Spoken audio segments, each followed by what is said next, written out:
What's up, everybody? My name's Amir Odom. Welcome back to the channel. I'm here with the infamous Papa, or otherwise known as James. Yeah, there you go. It's a very just simple conversation. We're just going to be chatting about life and various different perspectives regarding the world, where it is today, race, sexuality. There's just so much. You've lived a wild life, and one that, I don't know, I feel like is not the most normal for most grandparents. Huh. I think I'm pretty normal. You think that? I feel like it'd be best to just break this down into different spheres of life. So the first one I want to talk about is like race. So what was it like growing up in general? Like as a child, going through like Jim Crow and whether it be even Klansmen, if you interacted with them, what was it just like growing up in that era? Well, it was during the time I was growing up in it. I mean, I didn't recognize what was going on. You know, I mean, we had a certain way to live, and certain places to go, and certain places you didn't go, and different stuff like that. So, everything, it was all normal. What years was this? Was this like as far as being like a kid in your teenagers, what like decade was this? The 50s and 60s. Mainly the 60s. Mainly 60s. And was this normal to go to different places? You didn't really see that it was that separated, or? It was, but like I say, you know, it was the way you were raised up, you know, and so it was almost like being normal, you know. I mean, it was places that you could go. It was safe for you to go, and places that it was not safe for you. Have you ever felt unsafe anywhere back then? Not really. You know, I mean, I knew places and people that you know, that did bad things. You know, and it could have happened to me. You know, but there again, you know, you just knew where to go and where not to go. And what area is this? Like what town? What state? Mainly Mississippi. Mississippi. Yeah, state, town, Lawrence and Newton. Did you ever deal with Klansmen? I never dealt with them, but they was all around. I mean, I worked for probably the Grand Dragon. You know. Really? Yeah, but I mean, they was everywhere. Yeah. Were they just everywhere and it was just normal? Were they everywhere and they were constantly doing bad things? Or was there ever a time where the Klansmen, obviously they hated black people, but were they ever just like not doing anything? Like was it chill?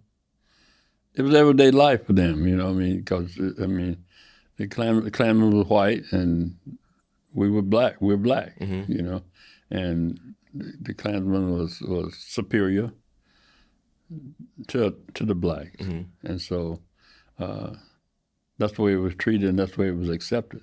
You know, a lot of people accepted it.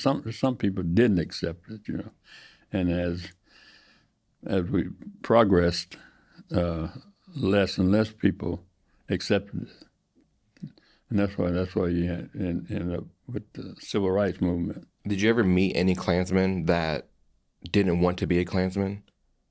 Or like, did you ever meet any white people that it was so normal that they were, but then they kind of didn't want to be involved with it? No, because it's racism is taught. You know, I mean, nobody. I don't believe kids born, you know, thinking black or white. You know, so. What was your question again?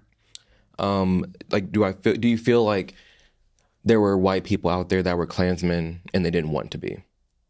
And did you ever come across those kind of people? Or you knew of people that used to be a Klansman and now they're not? No, I don't. I probably know some, but they don't identify. They're probably not going to disclose that to you. Right. Do you, obviously, there's always things to work on in our society, especially regarding race relations, and we're not perfect. Yeah. Do you think I grew up in a better time than you regarding race relation? Oh, definitely so. Yeah. How do you feel about some people that act as though we have it as bad as you did? How do I feel about them? Mm-hmm. Or does it frustrate you seeing, some areas or demographics of like the younger generations like screaming about, the Klansmen and civil rights and racism just as bad as they were screaming back when like you were dealing with it? It's when I went on back in my day, Mm-hmm. it was really happening. I mean, most of the young people now I think they really haven't experienced it. Mm-hmm. They heard about it, but they haven't experienced it. It's more so they're hearing about it and they're seeing it on TV from somewhere across the United States, but they haven't really dealt with it. Whereas Right. back then, everybody dealt with it. Right. I mean, that makes sense. Does it frustrate you when you see it on TV, or you look like, obviously it's more back in like 2020, like George Floyd riots, or just in general BLM riots and protests? Does it ever frustrate you seeing, not that there's not a reason to be active and to be loud, but do you feel like sometimes you're seeing these protests and they were bigger than what they were back when you were actually dealing with racism?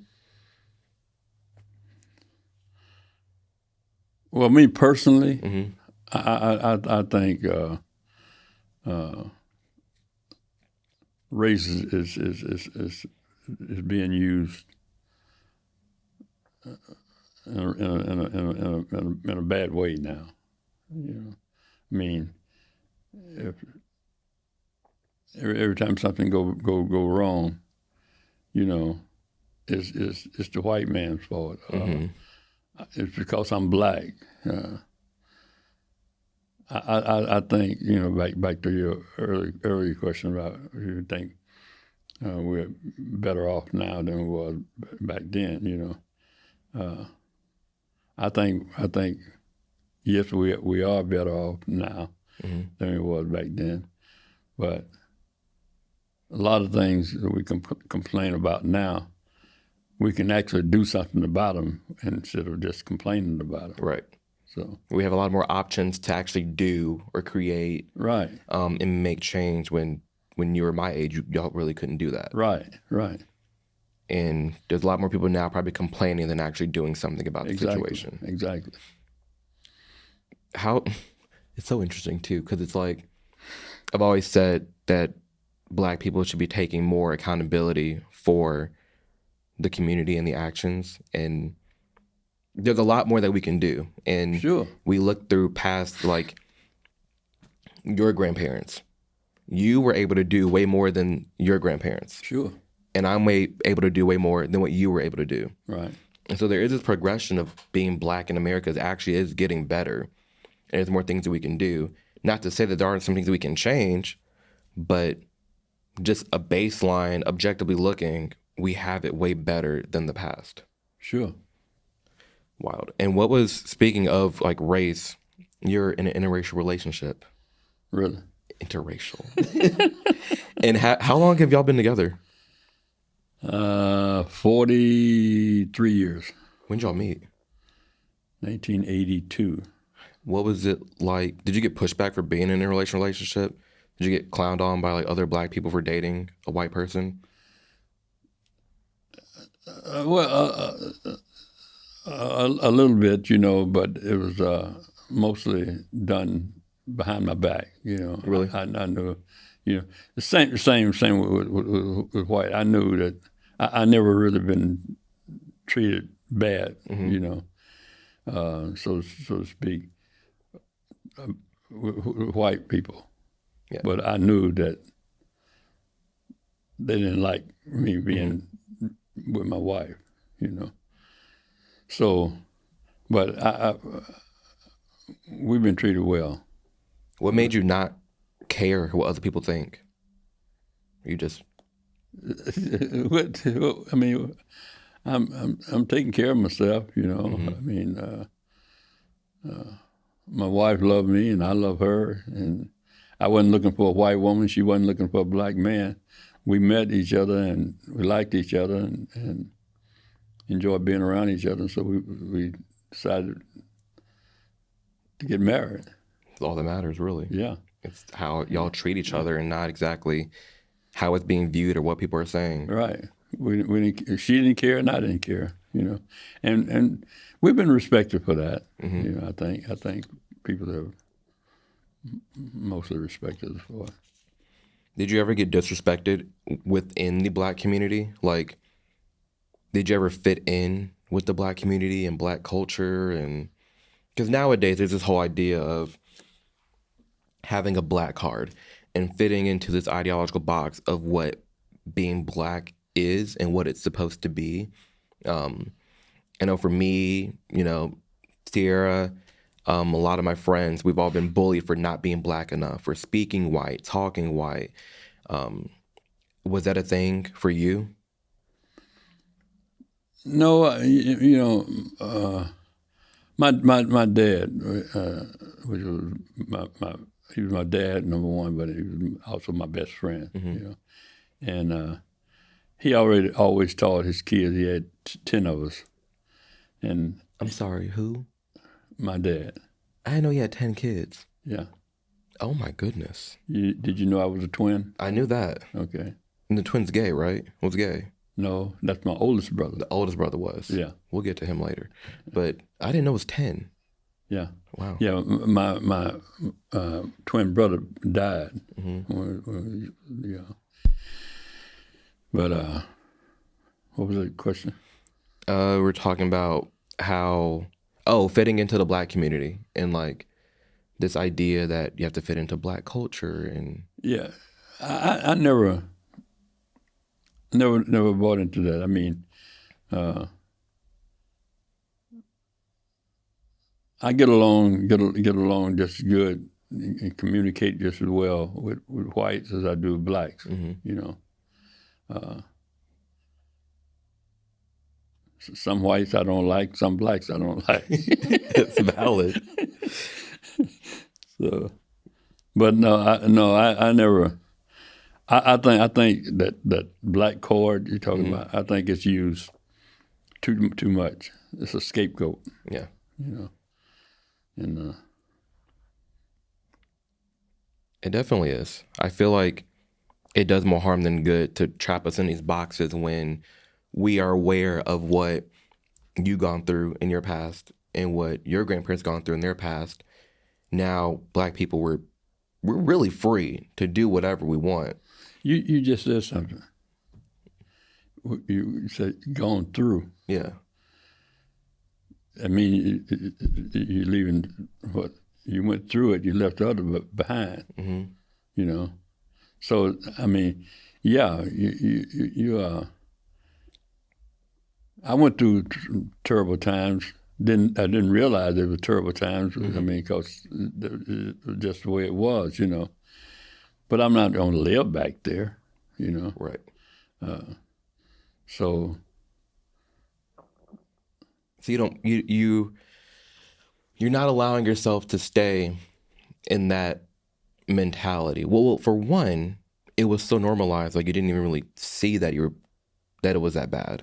No. But then two, look, you're not gonna live a life now always looking back at it. No. Do you feel like a lot of black people nowadays like keep looking back at slavery and keep talking about it and not just progressing on? I think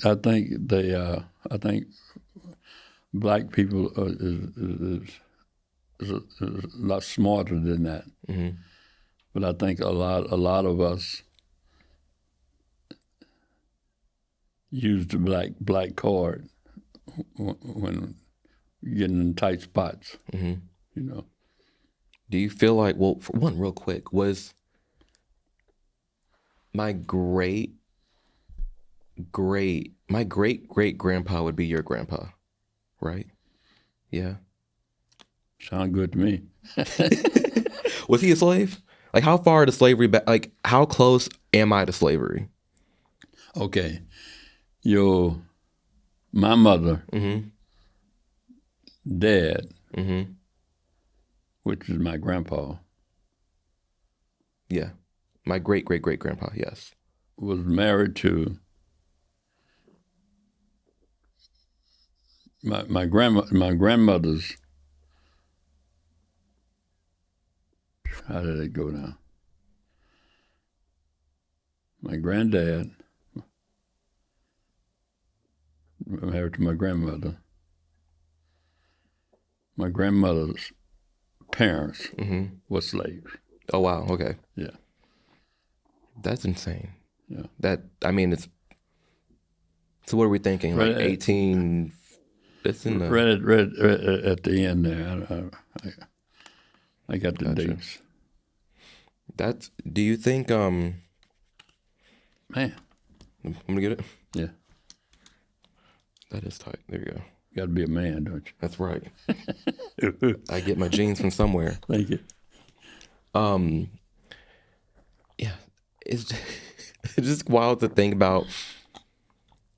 One, slavery in general. That's just a wild idea, and that was even a thing. But how far we've come from that point.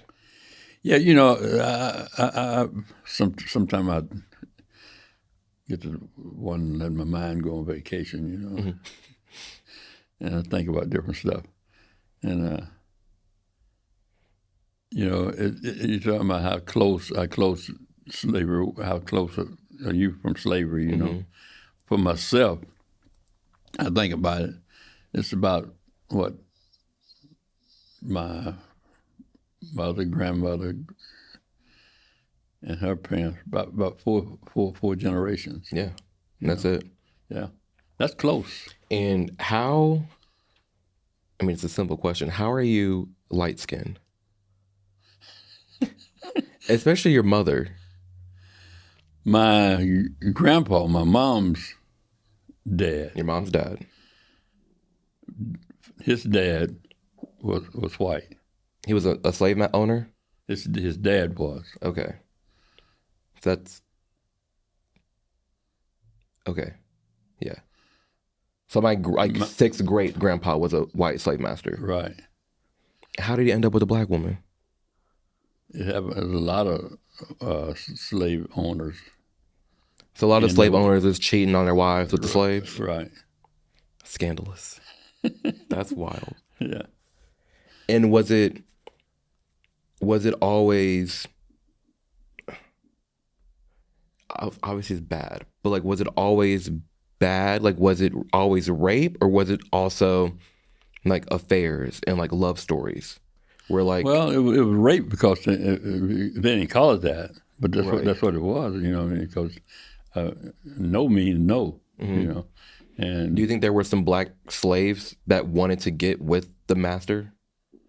Like, that's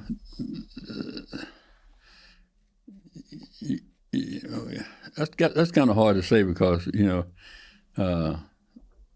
times was hard back then. Yeah. And so for better life, they some of them probably valid. Which is, even then, it's not necessarily because I want to do it. Right. It's almost because I have to do it. Right.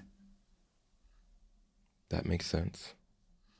Wow. And going back to your 10 siblings, I don't know how. How do you not know that? I knew you had a lot of siblings. I knew it was 10. I knew you had a twin. Yeah. And I knew you had a gay older brother. And a gay older sister. Gay just all up in the family, ain't it? All the way up through it. Really? Yeah. Damn.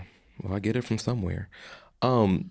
Your brother. Yeah, you and your uncle would have been real good. Really? Yeah. Oh, yeah. Do you think we would have been friends? Oh, definitely Really? so. Yeah. That's funny. Because he lived in San Francisco, right? No, he lived in North Hollywood. North Hollywood? Mm-hmm. And he was gay? Mm-hmm. In the 70s? Or 80s? He was gay in the 50s. Was he open? He didn't know it. He just didn't know it. He came up when he come up. My oldest sister was a homosexual. Mm-hmm. She always identified in the way she dressed and carried herself as a boy, as a male. So she always identified as a man, or just like She always carried herself. She gotcha. She was like in what they call a Mississippi. stud. Like she was a lesbian, but she dressed and acted like a man. Right. Okay. Right. My brother was the same way.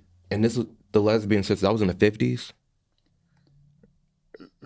All of this is pretty much the 50s, 60s, 70s. Ever since I can remember. You know, but the thing is, they didn't know, because I didn't know what a homosexual was until I went to California. That sounds about right. I was 20 years old. Yeah. So when did you find out about your brother and sister being gay? I went in 1963. Mm-hmm. I went to California, went to Los Angeles, and I got there on a Saturday. And Saturday evening, I was sitting in one of my sister's house, and this person pulled up, drove up in a 1956 convertible Ford. Bougie. Yeah, oh yeah, it's clean. And got out of the car with a necktie on, pants. Black or white? Black or white what? Like the person you're talking about. Like were they black or white? That's my sister. This is your sister? Yeah. I didn't know it at the time. She got out of the car and told my sister that I was in the house with. She asked me, she said, "You know who that is coming there?" Because, I had just come to California myself, And I thought, I don't know who that man is, She said, "Boy, that's your sister." And she had a back then we called them a process, where they had the hair straight, And she had men's shoes on. She dressed just like a man. Wow. Yeah, and that was my introduction to homosexuality. That's insane. This is what it is. Yeah. And real quick, you said a convertible Ford with the suit. Did black people have money back then? Not, some did. I mean, my sister didn't have no money, but you could buy a car back then for $200 or $300. You could buy a nice car. That's fair. Times are way different. Yeah. How much was gas? Do you remember how much you ever paid for gas? Like what's the lowest amount you ever paid? The lowest I paid probably was like for gas. I'll do gas and a burger. About 15 cents. 15 cents? Yeah. Diesel fuel, 8 cents. What about a burger? 10 cents. What the hell? This is McDonald's? Or like just in general? I think they had a McDonald's. They didn't have McDonald's and all these fast food places then. And then the hamburger places they did have, blacks couldn't go to them. The ones that they could go to, you had to go to the back door and be served. Did you ever do that? Yeah. And that was just normal? Yeah. So did you ever pull up to a restaurant and was mad you couldn't go through the front? It was just like, all right, this is what we do. You just go to the back. Oh, yeah. We used to go from Los Angeles to Mississippi. And you had to take a lunch with you. Or there were places along the way that you had. In fact, there's a book that tells you the places that you can stop, blacks can stop and get food. You know what's crazy?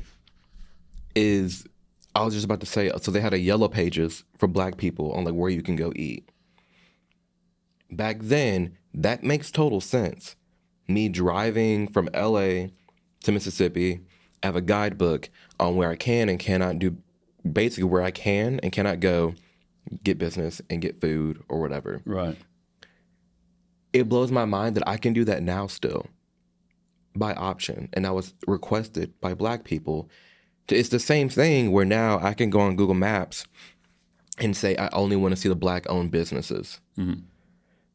That's so interesting to me. Like how back then it was where are the businesses that only can be served at? And it's translated into now where there's a good chunk of Black people that are now like, even though I can get business anywhere, I only want to do business with other Black people. Right. Do you find that to be a problem? I think you putting limits on yourself by doing it that way. I mean, if you want to live like that, you can, you know. But I think by putting limits on yourself like that, you know, I mean, whether we like it or not, you know, it's Black people in the world and white people in the world. You know, we should get along with each other, and not just get along. We should really love each other and try to help each other. So. And going back to the brother, what's his name? Your gay brother, Willie. Willie Carl. He was named after my dad. Okay. My dad was Carl Johnson. And his name was Willie Carl? Willie Carl, right. And when did you find out that he was gay?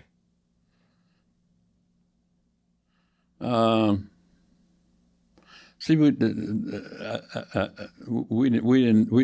know what gay was. I didn't anyway, you know, and people that was around in my generation. The older people, you know, this gay's been around ever since the beginning of time. Oh, for sure. I mean, we talk about the lavender marriages or people getting married, but like it's a lesbian and a gay dude, but they're married because you have to be with the opposite sex. Yeah. Behind closed doors, they out there wilding. Right. Yeah, well, my brother, like I say, he was always in the house cooking and cleaning and doing stuff like my older sister should have been doing. But she was out with the horse plowing and digging in the dirt and stuff, you know. But so probably when I went to California, I realized that. Were it only the gay siblings that left and went to California? No, they all over. They all over? You got cousins in Chicago. Well, no, I mean as far as, like, are the only siblings that went to California gay? Or did more go? Like how your sister went to California. Right. And Willie went to California. Right. Did anyone else go to California? I went to California. Right, well, yeah, you did. Yeah. And you're definitely straight. I think so. That's wild. Okay, I will cut this out if you don't want it in there. What? Can we talk about that story? What story? The trans person? The person that you went on that date with, but they ended up being Oh, that trick? Yes. Some low down dirty dog buddies of mine, yeah. So what happened? Like, can we talk about that? Sure, This was in the 60s or 70s or 80s? That was in 1982. So 1982. Yeah. You take a girl home. Yeah. And You you took what you thought was a girl home, and it was a guy. Yeah. Well, it wasn't like that, though. What happened? I was getting ready to leave Los Angeles and move into Arizona. Well, it was about 12 of us guys, good friends, you know. We all made good money, you know, and all had good jobs and professions and stuff. And so we had some money. And I told them I was leaving. I was leaving. Well, they wanted to throw me a party, going away party. So okay. So Saturday night, we're going to meet up at such and such club, such club. And so I went to the club. Well, it was a lot of guys in there, dancing, drinking, having fun and stuff. And they called me Jay then, Hey Jay, we got one for you, I'm thinking you got me a girl, know. And I had been eyeballing this one, and had a dress on, split on, oh, she was looking good, A mess. You're out there clubbing, getting down. Yeah. And so they didn't tell me. So but they knew. They knew. They set me up. So when time to go home, he went home with me. I don't know what to call it, he or she. So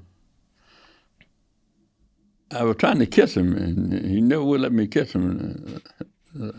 I didn't think nothing of it just other than this, he just didn't want me to kiss him. Mm-hmm.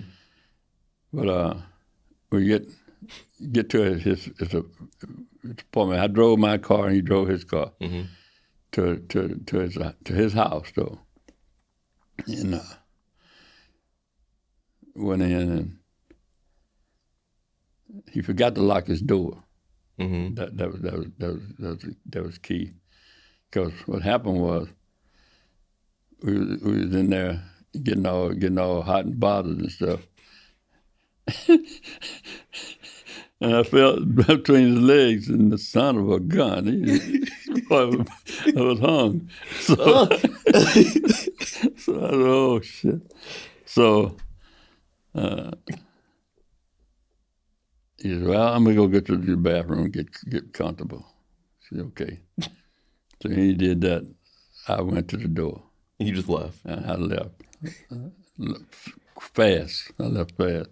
Thank God he left the door unlocked, because he had in Los Angeles, especially back in those days, everybody had these security doors and windows and stuff, and, like living in a jailhouse, That's crazy. Yeah.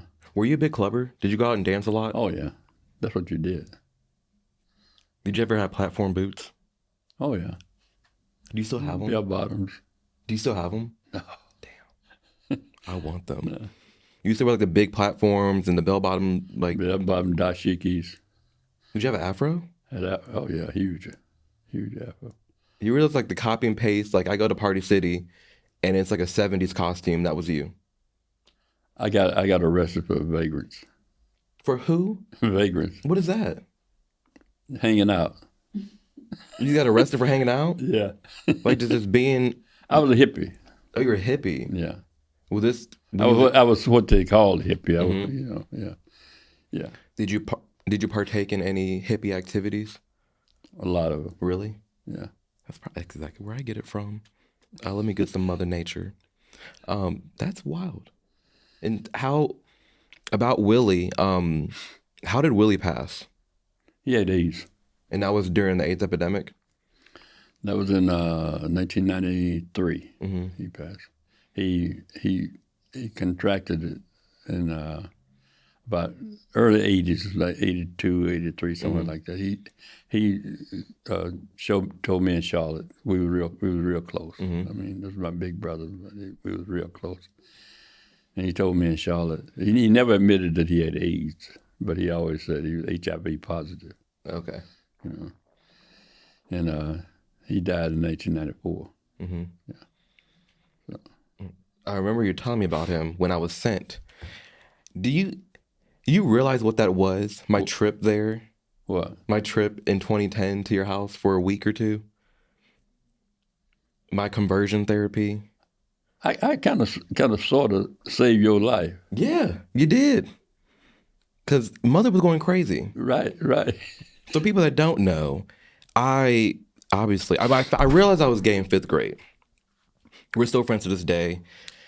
A buddy of mine walks in the classroom, and I was just obsessed with him, and I didn't know what it was. I knew being gay was bad. That's what Mom taught me, but I'm in 5th grade. I didn't know that liking guys exactly was what gay was. So I Googled boys liking boys, and I'm like, oh, this is what gay means. This is bad. So I just put it away. I was in the closet the whole time. And I was just getting with girls, trying things out. And I couldn't do it. Not for me. But then that's when a friend posted on Facebook, Amir, you're my gay best friend, on my wall. And that's how Mom found out. And she sent me like four to five different text messages, like, you're not gay, this isn't happening, I can't believe this. No, she went ballistic. Ballistic. Yeah. Like crazy. And then that's when she sent me to have like, I think I met with the pastor 3 to 4 times a week for 2 weeks. Mm-hmm. And then I was with that youth leader who I swear was gay. I swear, I think that youth leader was gay. Could have been. And then right after that, I was sent to your house for a week or 2 weeks. You wouldn't. Was it a week?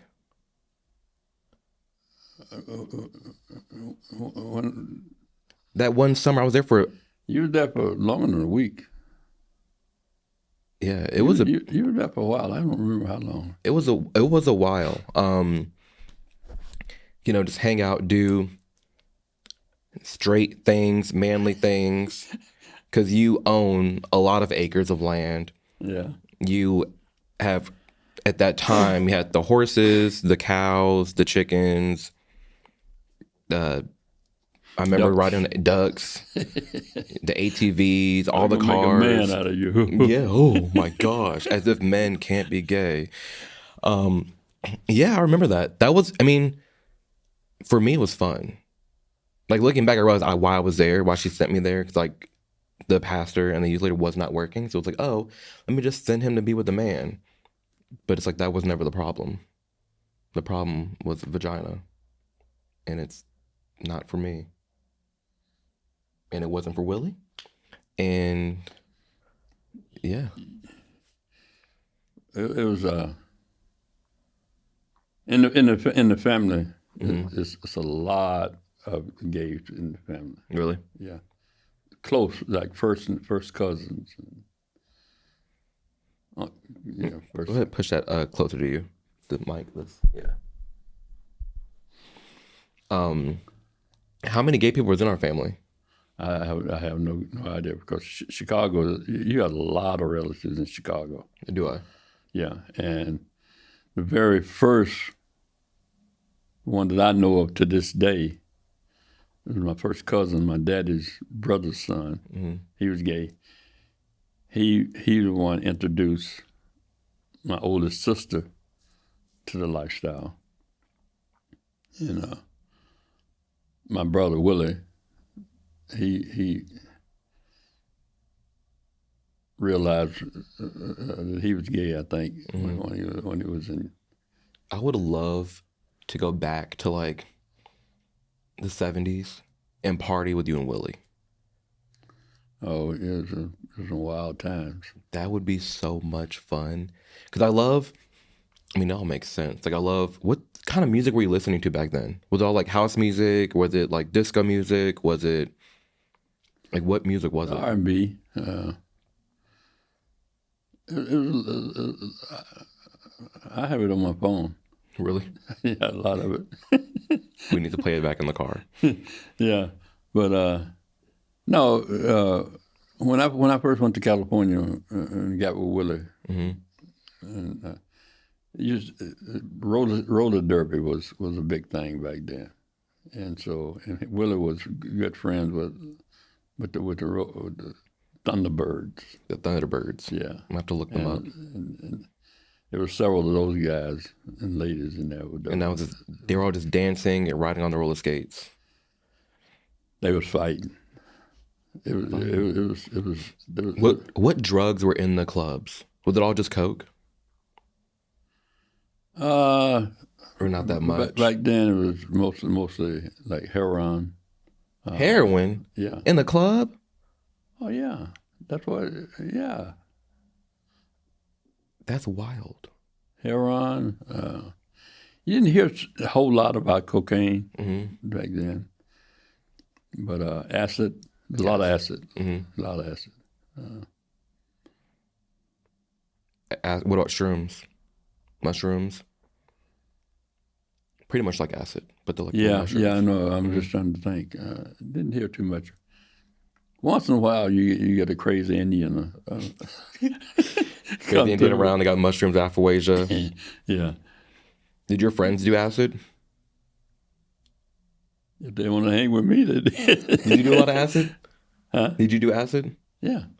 A lot or no? Yeah. Well, same. I did too, a lot. Makes sense. Yeah, I did a lot of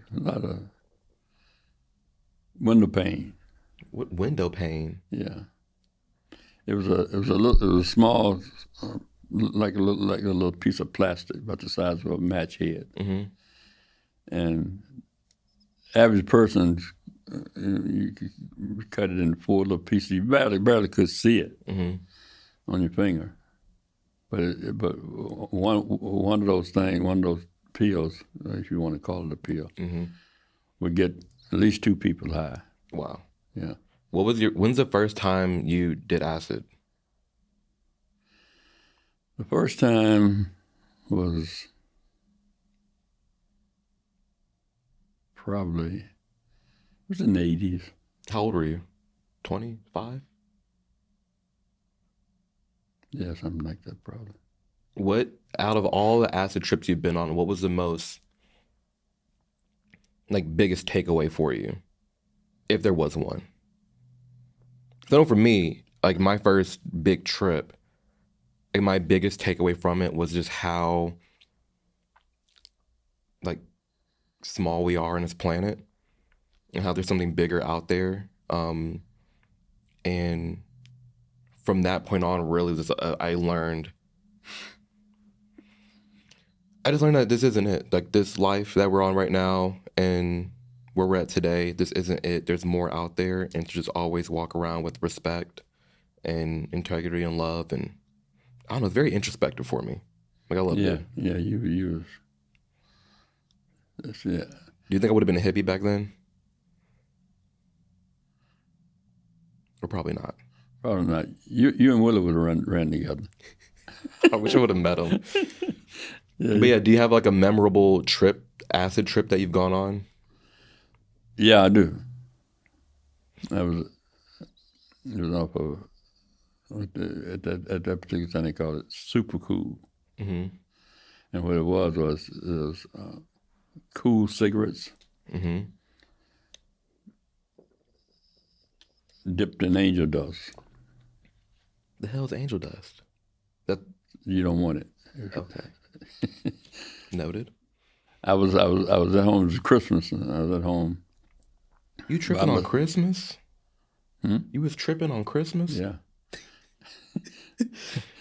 And my cousin called me up like midnight, late at night.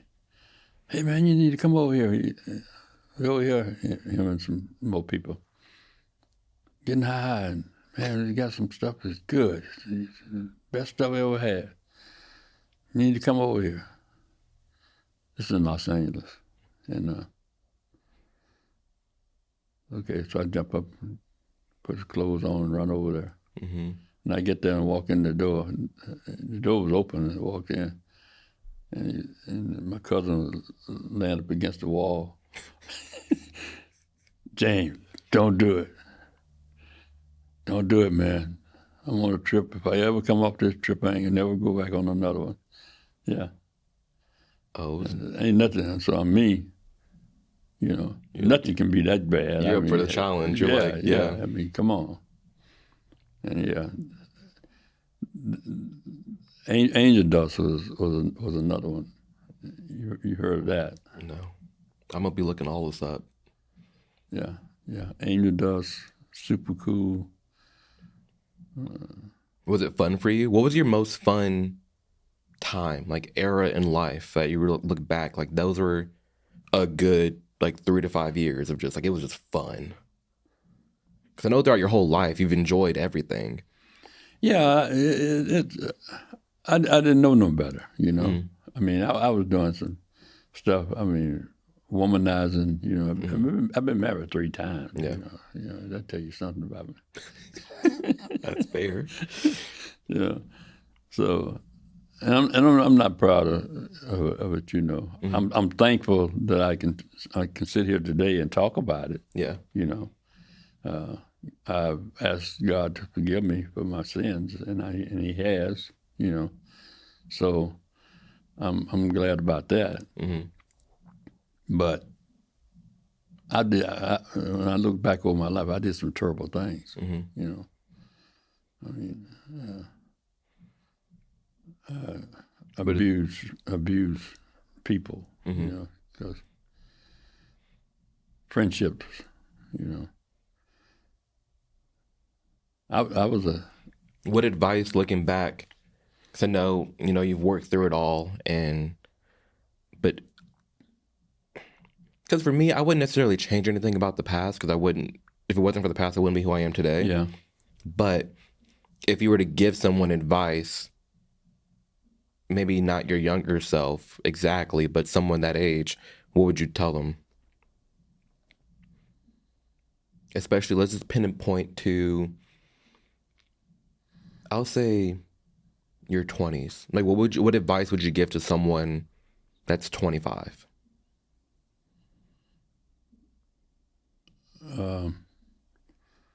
To hear out a personal relationship with God. That's the most important thing. That's the best thing that ever happened to me. Charlotte was the second best thing ever. How sweet. You know, but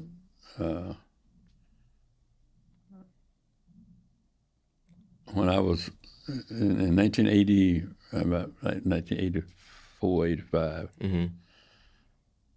I had Sean, your mom, and Nioke, you know, my two daughters, two oldest. Do they have the same? Almost something so stupid. I almost said, do they have the same dad? I know. Do they have the same mom? I never asked this. No. Duh, 3 different. Yeah. Okay. No. Sean is. Duh. Yeah, because Helen only has 2. Right. Yeah. Right. Helen from hell. But that's another.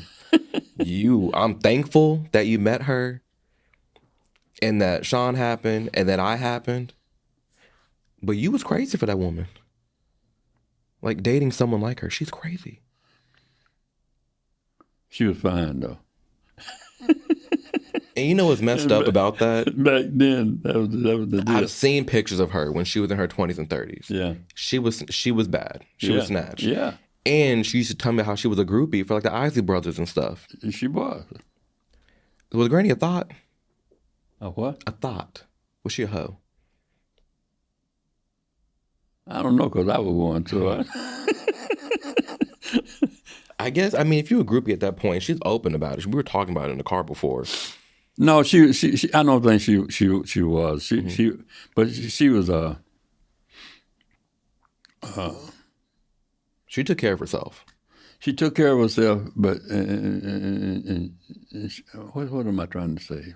What word am I trying to use about her? She was.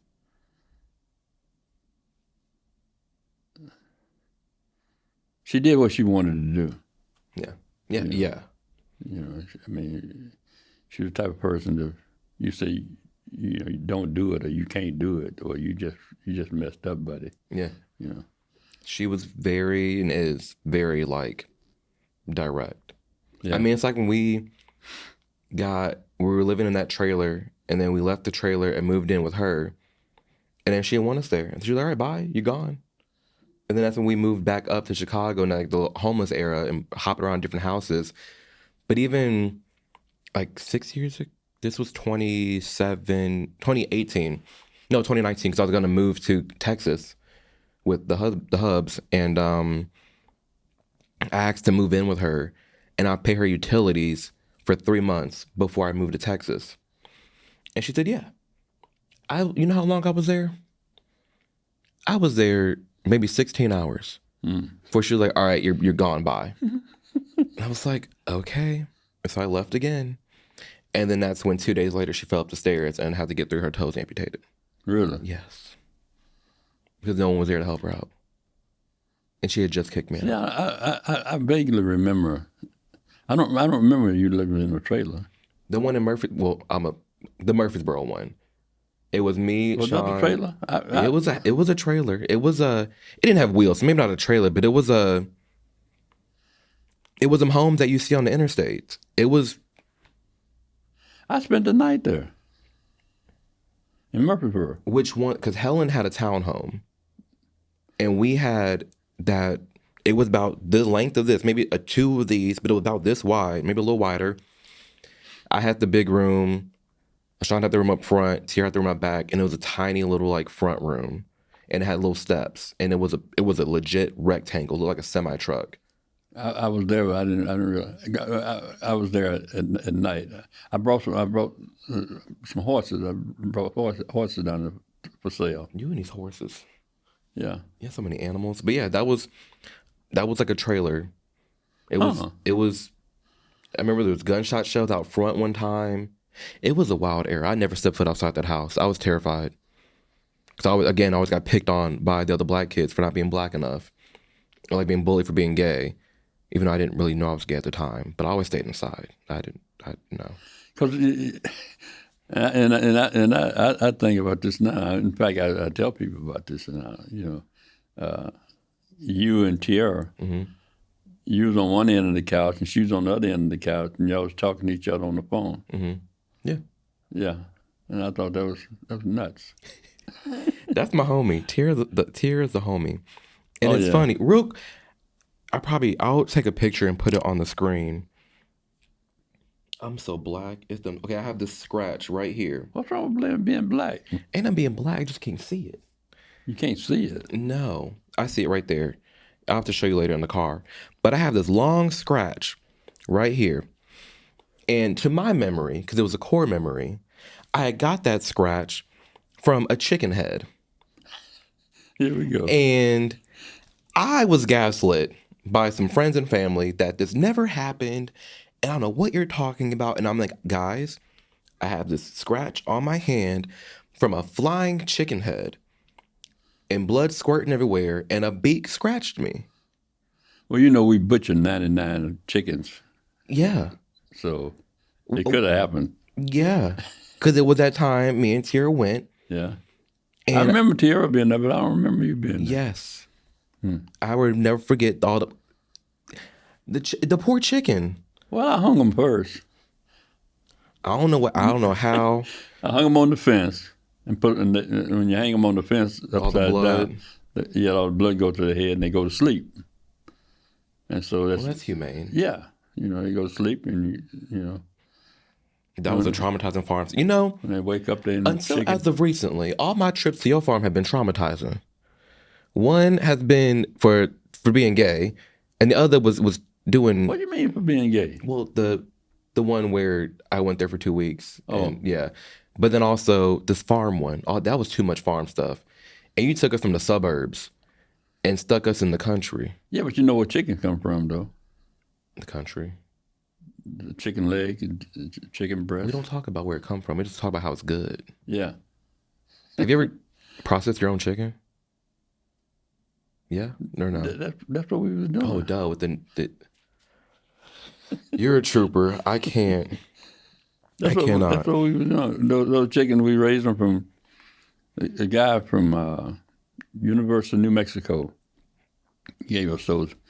They were little baby chicks. They were all different colors when we got them. Mm-hmm. Because for Easter, they had colors them for Easter. And so they had them there. And he had a friend lived pretty close to where we live. Mm-hmm. And he asked him if he wanted them.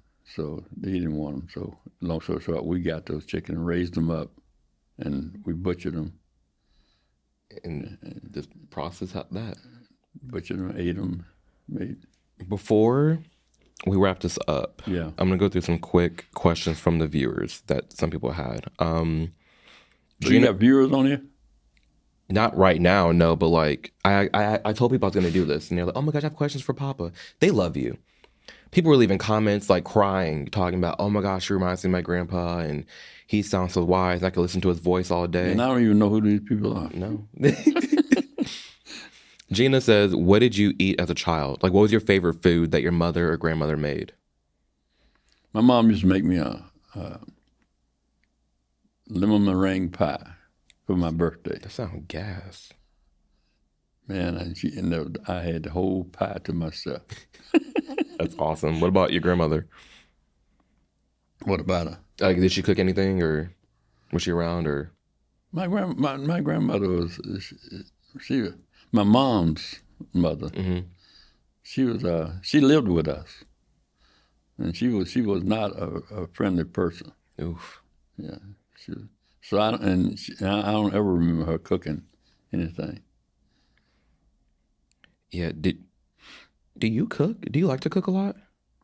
I used to. You used to? Yeah, I used to cook a lot. When I met Charlotte, because I worked, out of town, lived in hotels, motels all the time. So Mm-hmm. when at home, I always cooked. What's there's so many good questions. What's something you agree with Democrats on, and what's something you agree with Republicans on?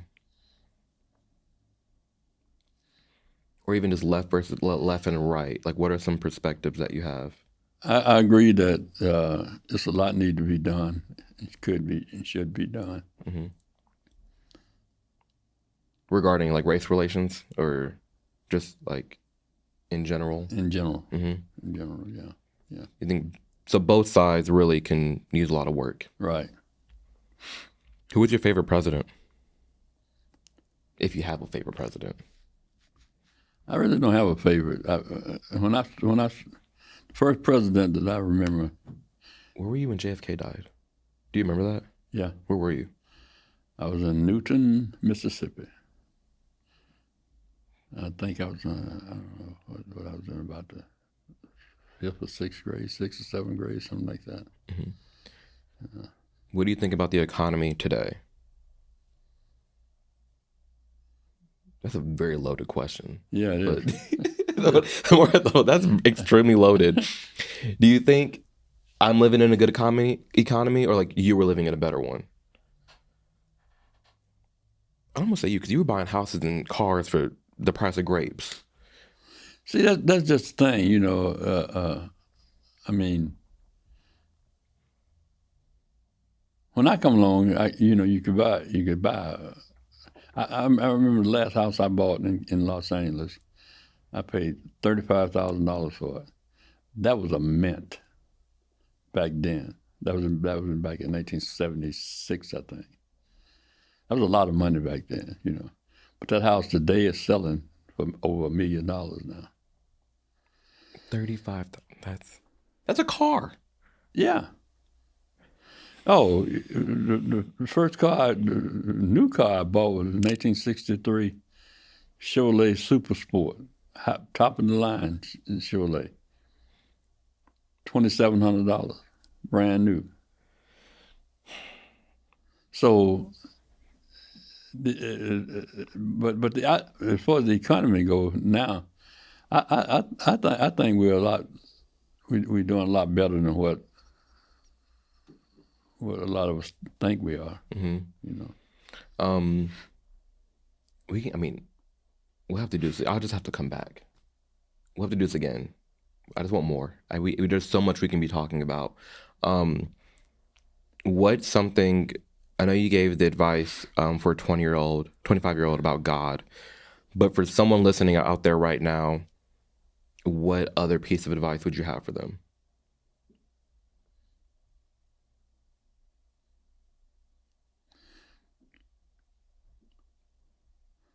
Live a life of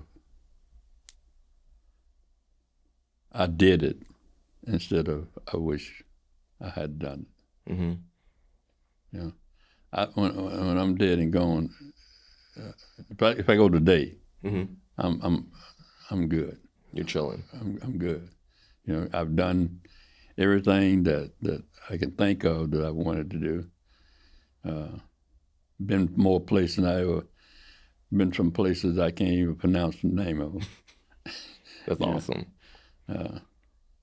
Got 4 great kids, 2 wonderful grandkids. I'll try my best. I mean, man, I can go on and on and on and on. He was very happy. Very content. Very. That's awesome. This world don't owe me nothing. I love that. And I love the positive outlook. And I will have to come back and do this again. There's so much more we can be diving into. And we will. But that's it for now. Thank y'all for your time. And let me know any other questions you have for him. And maybe we'll just do an extra audio version where we just do a phone call and we just chat, and we'll do it for the viewers. But yeah, appreciate you guys a ton. Be sure to like and subscribe. Share this with anybody that you think would find value in this. Hope you guys did, and I'll see you in the next video. Deuces. All right. Thank you, guys.